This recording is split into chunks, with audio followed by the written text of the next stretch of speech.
आदाब नाजरीन, आप देख रहे हैं ANN चैनल में हूं अनीस फातिमा। पेश है खबरनामा। साबिक वज़ीर-ए-आज़म PV नरसिम्हा राव की 100 साला इख्तितामी तकारीबात के मौके पर गवर्नर तमिलसाई सुंदरराजन और वज़ीर आला के चंद्रशेखर राव ने PV नरसिम्हा राव के मुजस्समे की बटन दबाकर नकाब कुशाई अंजाम दी और ज़बरदस्त खिराज तहसीन पेश किया। कबल गवर्नर ने PV मार्ग का इफ्तिताह भी अंजाम दिया। तकरीब में वुज़रा, अरकान असम्बली, MLCs, मेंबरान पार्लियामेंट, PV कुंबे के मेंबरान और मुतअद्दिद आला ओहदेदारान शरीक थे। तेलंगाना हुकूमत की जानिब से नेकलेस रोड पर 26 फीट ऊंचा मुजस्समा कायम किया गया है। इस मौके पर रियासती वज़ीर टी श्रीनिवास यादव, रुकन Rajya Sabha Keshav Rao, greater Hyderabad mayor Vijayalakshmi, DGP Mahender Reddy, TRS governor और वज़ीर आला ने PV नरसिम्हा राव के 9 तसानीफ का रस्म इजरा भी अंजाम दिया। To say in Tamil, they used to say a popular proverb is there, saying is there, even the jasmines from the opponent's garden will be with good smell and flavor. So like that, when Honorable PV Narasimha Rao wrote his semi-biography, The Insider, in spite of he being such a popular person from Congress, he released the book he made Honorable former Prime Minister Vajpayee ji to release the book. That is the respect he had for the genius from the opposition parties. And even when he was the Chief Minister, when there was an opportunity for the Indian government, ఈ దేశంలోనే వారు ఆద్యులు వాటిని ప్రారంభించారు. అక్కడి నుంచి విస్తరించిన విద్యా సుగంధాలు అనేక రూపాలలో మనకి ఈరోజు పరిమళిస్తూ ఉన్నాయి, మనకు కనిపిస్తూ ఉన్నాయి. మన రాష్ట్ర DGP మహేందర్ రెడ్డి గారు PV గారిని తరచూ గుర్తు చేస్తూ ఉంటారు. వారు ప్రారంభించినటువంటి సర్వేల్ గురుకుల పాఠశాలలోనే నేను విద్యను అభ్యసించి ఈరోజు DGP కాగలిగాను. వారు నాకు ప్రాతస్మరణీయులు, సదా స్మరణీయులు అని చెప్పి చేతుల్లోవ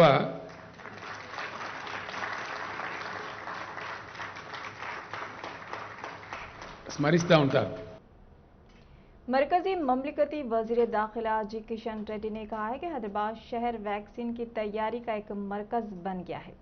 किशन रेड्डी ने पीर के रोज नामपल्ली के सरकारी अस्पताल में कायम किए गए वैक्सीनेशन सेंटर का मुआयना किया। इस मौके पर खिताब करते हुए उन्होंने कहा कि मुल्क की आबादी के मुताबिक वैक्सीन की तैयारी में इजाफा करने की वैक्सीनेशन की तैयारी कंपनियों को हिदायत दी गई है। इसके अलावा बैरून मुल्क में इस्तेमाल होने वाली वैक्सीनों की दरामद के लिए भी इक़दाम किए जा रहे हैं। उन्होंने वाज़ेह किया कि मरकजी हुकूमत मुल्क के तमाम लोगों को वैक्सीन मुफ्त फराहम करेगी।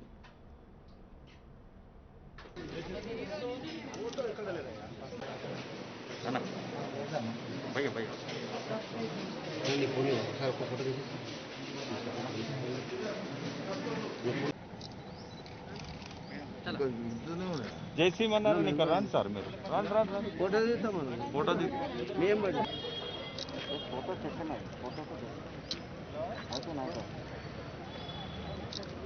కంప్లీట్ అయిపోయింది. ఓకే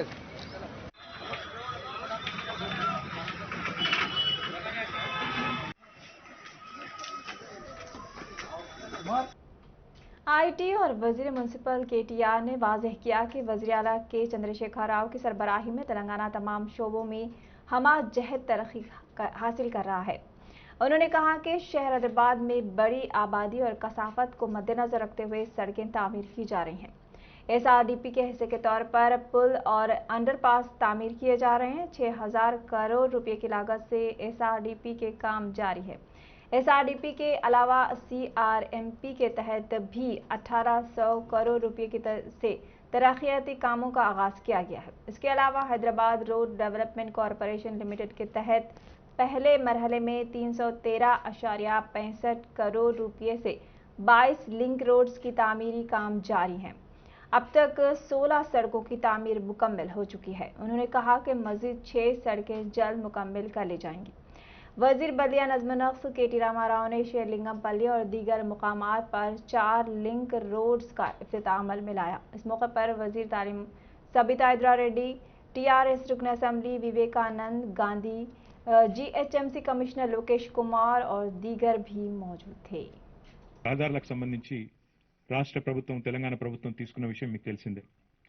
అందులో ముఖ్యంగా స్ట్రాటజిక్ రోడ్ డెవలప్మెంట్ ప్రోగ్రామ్ అనే కార్యక్రమం పేరిట SRDP అనే పేరిట ఎన్నో ఫ్లైఓవర్లు, అండర్ పాస్లు, బ్రిడ్జ్లు ఇవన్నీ కూడా నిర్మాణం చేస్తున్నాం. మీకు అది కూడా తెలిసిందే. దాదాపు 6,000 కోట్ల రూపాయలతో SRDP కార్యక్రమం ఒకవైపు నడుస్తూ ఉంది.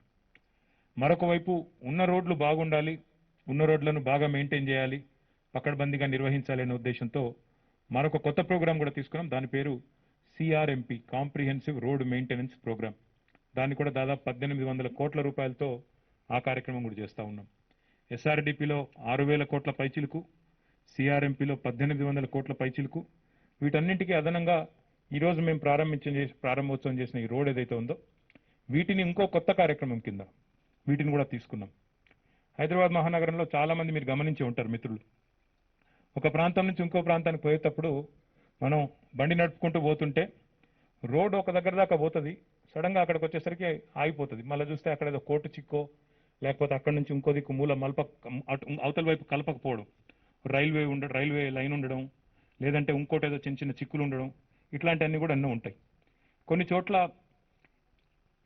ప్రయోగాత్మకంగా మొదలుపెట్టి ఈ మిస్సింగ్ లింక్ రోడ్స్ అనే ఒక కార్యక్రమాన్ని కూడా HRDCL కింద, Hyderabad road development corporation limited కింద वजीर खेल व सयाह श्रीनिवास गौड़ ने कहा कि रियासत तेलंगाना में कई बेहतरीन खिलाड़ी मौजूद हैं। HCA पर आयद इल्जामात की एक सुई भी जल्द की जाएगी और तमाम दरपेश मसाइल हल कर लिए जाएंगे। वजीर श्रीनिवास गौड़ ने उप्पल स्टेडियम का दौरा करते हुए वैक्सीनेशन सेंटर का मुआयना किया। इस मौके पर उन्होंने कहा कि तमाम खिलाड़ियों को कोरोना वैक्सीन दी गई है। उन्होंने कहा कि वज़ीर आला KCR की सदारत में स्पोर्ट्स सब कमेटी तश्कील दी गई है और कई खेलों की पॉलिसियों को मुतारफ करवाया गया। क्रिकेट कोचेस को भी तरक्की दी जा रही है। अब क्रिकेट खेल का क्रेज है। दिरियासना HCA के सेक्रेटरी विजय आनंद ने कहा कि HCA लीग 7 जुलाई से शुरू हो रही है। लीग शुरू होने से कबल खिलाड़ियों के लिए वैक्सीनेशन सेंटर कायम किया गया है।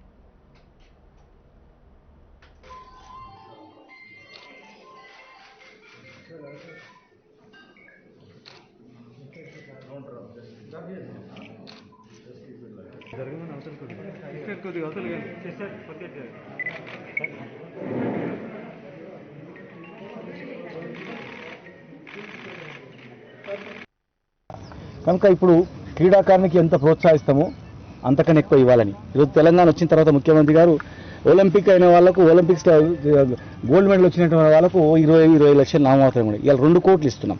50 లక్షలు, కోటి రూపాయలు ఇళ్ల స్థలం. అదేవిధంగా కోచ్లకు కూడా పచ్చి ప్రోత్సాహం ఇవ్వాలని చెప్పి అనేక సందర్భాల్లో కేటీఆర్ గారు మేము చర్చించుకున్నాం. ముఖ్యమంత్రి గారు కూడా ఒక మంచి క్రీడా పాలసీతో ఒక స్పోర్ట్స్ విలేజ్ కూడా భవిష్యత్తులో మంచి చేయాలి మనం అనే ఆలోచన ఉంది. ఇలాంటివి ఇంకా ఎన్నో డెవలప్ చేయాలి. ఒక హైదరాబాద్లో ఉప్పల్ స్టేడియమే కాకుండా ఇంకా ఫ్యూచర్లో ఈరోజు ఆనాడు గవర్నమెంట్ ప్రభుత్వ భూమి HCAకి ఇచ్చింది, కానీ ఇచ్చిన దాని ఫలితంగా మీరు దాన్ని మంచి చేసారు. ఇట్లా ఇంకా ప్రభుత్వ పరంగా ముందుకు వచ్చినటువంటి వాళ్ళకి సహాయ సహకారాలు అందించడానికి కూడా ఉన్నాం.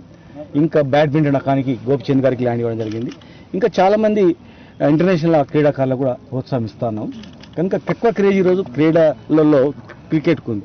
కనుక దీన్ని ఇంకా ఎక్కువ ప్రోత్సహించాలని చెప్పి మాకుంది. ఖచ్చితంగానే క్రీడా పాలసీ తొందరలోనే క్యాబినెట్ సబ్ కమిటీ నిర్వహించుకుంటాం. మరి కేటీఆర్ గారితో మేమందరం గౌరవ సభ్యులందరం మాట్లాడుకుంటప్పుడు కూడా మీరు ఇచ్చినటువంటి కొన్ని ప్రతిపాదనలు కూడా నేను దృష్టి తీసుకెళ్తాం. ఖచ్చితంగా మంచిగా బ్రహ్మాండమైనటువంటి ఫ్యూచర్ క్రీడాకారులను తయారు చేస్తాం. ఉద్యోగాలలో కూడా 2% ఇచ్చింది దేశంలో తెలంగాణ.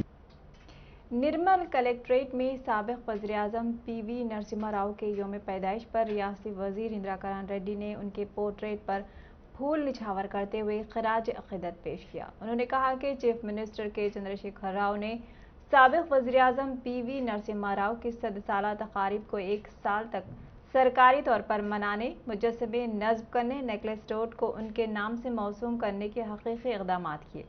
नरसिम्हा राव मुल्क के अवाम के लिए सब कुछ करने के बावजूद कांग्रेस उसको फरामोश कर चुकी है। हिंदुस्तानी मईशत को मुस्तकम करने वाले PV नरसिम्हा राव थे।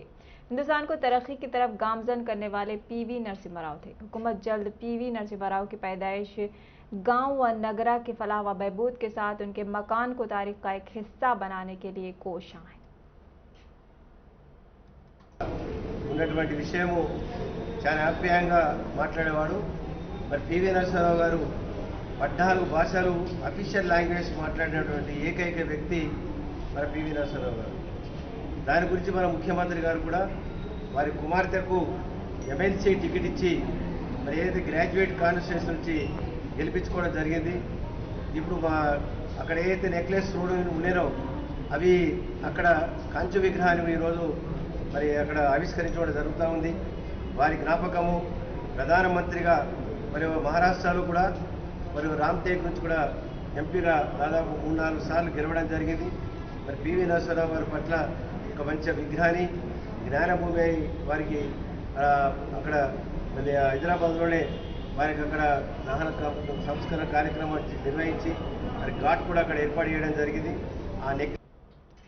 सदर तेलंगाना प्रदेश कांग्रेस कमेटी रेवंत रेड्डी अपोलो अस्पताल पहुंचकर अस्पताल में जेर इलाज कांग्रेस के सीनियर कायद वी हनुमंतराव से मुलाकात करते हुए उनकी इयादत की। वीएच गुर्दे की तकलीफ में मुब्तला हैं। रेवंत ने उनकी सेहत से मुताल्लिक डॉक्टरों से दरियाफ्त किया। बादशाह रेवंत रेड्डी ने मीडिया से बात करते हुए कहा कि चीफ मिनिस्टर के चंद्रशेखर राव SC/ST तबके के मुखालिफ हैं। SC/ST सब प्लान लाने वाली सोनिया गांधी हैं। दलितों, गिरिजनों, तालीम याफ्ता नौजवानों के लिए मुलाजमत में एम्प्लॉयमेंट में पहली अहमियत दी गई। SC/ST को अराजियात मकानात फराहम किए गए। फीस की अदायगी से लाखों तलबा तालीम के जेवर से आरास्ता हुए हैं। KCR आज अम्बेडकर के मुजस्समे के लिए पंजागुट्टा में 4 गज अराजी ना दे सके, उल्टा मुजस्समे को पुलिस स्टेशन मुंतकिल करते हुए दलितों के दिलों को मजरूह कर दिया। 125 फीट का अम्बेडकर मुजस्समा नस्ब करने दलितों को 3 एकड़ अराजी देने का वादा बरफदान की नजर हो गया। अब दलित एम्पावरमेंट का खेल खेला जा रहा है। रेवंत रेड्डी ने कहा कि असेंबली हल्के के हर दलित को 10 लाख रुपए देने की बात सिर्फ दलितों के साथ एक और धोखा है। KCR तेलंगाना अवाम को लूट खसूट रहे हैं। हनुमंतराव की सेहतयाबी के बाद अम्बेडकर मुजस्समे की तनसीब पर हुकूमत के खिलाफ जिद्दोजहद शुरू की जाएगी।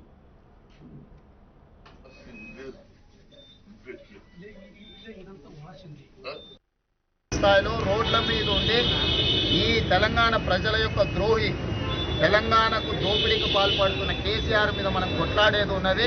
నా ఆరోగ్యం కుదుటపడంగానే నిన్ను నేను తీసుకొని పోతే సోనియా గాంధీ గారి దగ్గరికి, రాహుల్ గాంధీ గారి దగ్గరికి, అక్కడికి తీసుకెళ్ళి మనం ఏ రకంగా కొట్లాడాలనుకుంటున్నామో ప్రణాళికను ఆమోదింపజేసుకొని వచ్చి మొత్తం రాబోయే 2 రోజులు ఇంటికి పోకుండా ప్రజల కోసం కొట్లాడదాం, కాంగ్రెస్ పార్టీ కార్యకర్తల కోసం కొట్లాడదామని హనుమంతన్న నాకు చెప్పడం జరిగింది. అందరినీ పార్టీలో ఉన్న అందరి సీనియర్లను కనుక హనుమంతన్న ఒక దశా దిశ నిర్దేశం అంటే ఎవరమైనా మనం హాస్పిటల్లో ఆరోగ్యం బాగాలేనప్పుడు వెళ్తే వాళ్ళ ఆరోగ్యం గురించి, వాళ్ళ కుటుంబం గురించి, వాళ్ళ ఆర్థిక అంశాలు ప్రస్తావిస్తారు. కానీ హనుమంతన్న మొదట ప్రస్తావించింది దళితుల గురించి, రెండవ ప్రస్థానం పార్టీకి సంబంధించిన। कांग्रेस पार्टी की नई वर्किंग प्रेसिडेंट गीता रेड्डी ने आन जहानी वज़ीर-ए-आज़म PV नरसिम्हा राव के खदमात को याद करते हुए कहा कि PV नरसिम्हा राव तेलंगाना से ताल्लुक़ रखने वाले कायद थे और हमें इस बात पर फख्र है। PV ने मुल्क की पैशियत में बदलाव लाया था और वो एक सुलझे हुए वज़ीर-ए-आज़म थे। मराठी में दोनों बात करते थे और अम्मा को अक्का बोलते थे, तो मुझसे भी उतना ही उनके साथ एक मुरावत रहता था। और कभी भी दिल्ली में जाओ अच्छी तरह से प्यार समझते थे, क्योंकि हम अक्का की बेटी आई है इस तरह से करते थे मंत्री के तौर से। उनके नाम पे एक कमेटी जो उत्तम कुमार जी ने डाला, हमारे PCC प्रेसिडेंट, उस कमेटी की चेयरपर्सन मुझे बनना भी बिल्कुल मेरी नसीब है और उसके लिहाज से हम लोगों ने काम वैसे ही किया। शुरुआत जो किए हम लोग इनॉग्रेशन प्रोग्राम पे भी मनमोहन सिंह जी ने उनसे पहले अपने प्रणब मुखर्जी आए, प्रणब दा इस तरह से जूम मीटिंग में लगाए थे हम लोग। जूम मीटिंग में प्रणब दा आए थे, फिर मनमोहन सिंह जी आए थे, चिदम्बरम जी आए थे और जयराम रमेश जी आए थे। सब लोगों ने जूम पे स्पीच दिया उनके बारे में और सोनिया गांधी और राहुल जी ने उनके लिए लिख के भी मैसेज भेजा गया था जो हम लोगों ने पढ़ा। तो इस तरह से जो उनकी शुरुआत हम लोगों ने की। इसके बाद शशि थरूर जी से भी हम लोगों ने बीच में उनके फॉरेन पॉलिसी पे हम लोगों ने उनसे मीटिंग करवाया। फिर उसके बाद हनुमंतराव जी के इंटरेस्ट से उनके लैंड रिफॉर्म्स जो अपने खासकर तेलंगाना में जो किए आंध्र प्रदेश में रहने के वक्त, उसके बारे में उन्होंने रामचंद्र मूर्ति सीनियर जर्नलिस्ट और श्रीनिवास जी चीफ एडिटर के जो हमारे आंध्र ज्योति के हैं, वो दोनों भी आए, बहुत अच्छी तरह से उनके लैंड रिफॉर्म्स के लिए बात किया था। अब उसके बीच बाद में हम लोग कोरोना वेव 1, वेव 2, अभी थर्ड वेव के पीछे है और इलेक्शंस के बाद आज प्रोग्राम हम फिर कर सके।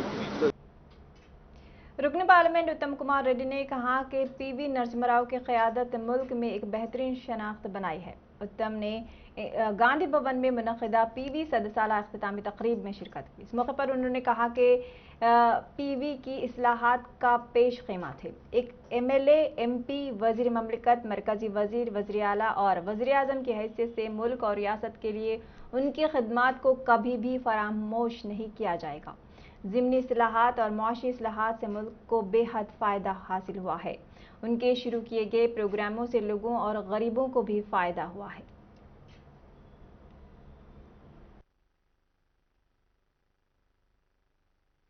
प्रेसिडेंट का जो अभी मैं रह चुका हूँ, मैं सोनिया गांधी और राहुल गांधी जी को मेरा धन्यवाद करता हूँ। और ख़ास करके तेलंगाना में जो कांग्रेस वर्कर्स हैं, उन्होंने इतने साल मेरे को लव और अफेक्शन दिया है, प्यार दिया है, उसके लिए मैं धन्यवाद। तेलंगाना प्रदेश कांग्रेस के नव नामजद व वर्किंग सदर टी जग्गा रेड्डी से कई कांग्रेसी कायदीन ने मुलाकात करते हुए उन्हें मुबारकबाद पेश की है। जग्गा रेड्डी ने सोनिया गांधी और राहुल गांधी से ओहदे पर फायज करने पर इजहार तशक्कुर किया। तेलंगाना में कांग्रेस को इक़्तिदार पर लाने के लिए पार्टी को मजीद मुस्तहकम करते हुए 2023 में कांग्रेस इक़्तिदार पर फायज होने का उन्होंने उम्मीद का इजहार किया है। कांग्रेस इब्तिदा से ही कमज़ोर तबक़ात की फलाह व बहबूद के लिए इक़दाम करने वाली जमात है। कांग्रेस जो भी वादा करती है उस पर अमल आवारी भी करती है। भारतीय जनता पार्टी ने ग्रेटर हैदराबाद म्यूनिसिपल कॉरपोरेशन के बजट इजलास को वर्चुअल तरीके से मुनक़्क़द करने की मुखालिफत करते हुए 8.5 करोड़ के बजट पर क्या वर्चुअल मुबाहिस से मुमकिन है। मीडिया से बात करते हुए रियासती भारतीय जनता पार्टी नायब सदर चिंतला रामचंद्र रेड्डी NVSS प्रभाकर ने कहा कि बलदिया के बजट को मंजूर करने के लिए फिजिकल इजलास तलब किया जाए जो कम अज कम 2 रोज़ का हो, ताकि कितनी रकम किस लिए मख्तस की गई है, क्या हकीकत में ये बजट हैदराबाद की तरक्की व खूबसूरती के लिए मुनासिब होगा। इसलिए बीजेपी ने वर्चुअल जनरल बॉडी की मुखालिफत करते हुए फिजिकल इजलास का मुतालबा किया है। कल बजट समावेश के अंदर फिजिकल मीटिंग ना लगाते हुए वर्चुअल मीटिंग लगाए, तो उसके अंदर भारतीय जनता पार्टी कड़ी से कड़ी उसके ऊपर आरोप करते हैं। हम यही मांग कर रहे हैं कि 8,500 करोड़ का एस्टिमेटेड रिवाइज्ड बजट को आज सैंक्शन करने के वास्ते आप वर्चुअल मीटिंग रखे 5 लोगों को बात करने के वास्ते भारतीय जनता पार्टी लोगों को मौका दिया गया, उसमें हम तीव्र रूप से खंडन करते हैं। हमारा एक ही मांग है, फिजिकल मीटिंग लगाओ, इस बजट के ऊपर 2 दिन चर्चा करेंगे, किस किस को अलग एलोकेशन किए, SRDP को कितना किए, नालों के वास्ते कितना किए, सैलरीज के वास्ते कितना बजट सैंक्शन किए, स्ट्रीट लाइट्स के वास्ते कितना किए, ये पूरा एक समग्र रूप से इसके ऊपर चर्चा चाहिए। बजट का 1 साल का बजट है, ये 1 दिन का बजट नहीं है। इस नाते से हम लोग 47 कारपोरेटर्स कल बैठ के तय किए कि ये हमारे पूरे कारपोरेटर्स इस फिजिकल समावेश होना, ये वर्चुअल में जूम मीटिंग के अंदर बजट के ऊपर ज़्यादा डिस्कशन नहीं कर सकते, क्योंकि माइक पूरा उन लोगों के हाथ में रहता, समय भी कम दिए और 5 लोगों को बात करने के वास्ते दिए। ये पहली दफा है, कोरोना का समय नहीं है, अभी कोरोना का पूरा लॉकडाउन उठा दिए। माननीय मुख्यमंत्री जी भी पूरे जिलों के अंदर पर्यटन कर रहे, इस नाते से ये फिजिकल मीटिंग होना बोल के हम डिमांड कर रहे हैं। अगर कल समावेश के अंदर जूम मीटिंग के अंदर हमारा लोगों को बराबर बजट के ऊपर बात करने का समय नहीं दिए तो हमारा एक्शन प्लान रहेगा, कुरुक्षेत्र युद्ध हैदराबाद के अंदर चलेगा। खबरनामे में फिलहाल इतना ही। ANN पर खबरों का सिलसिला जारी है, देखते रहिए ANN चैनल। अल्लाह हाफिज।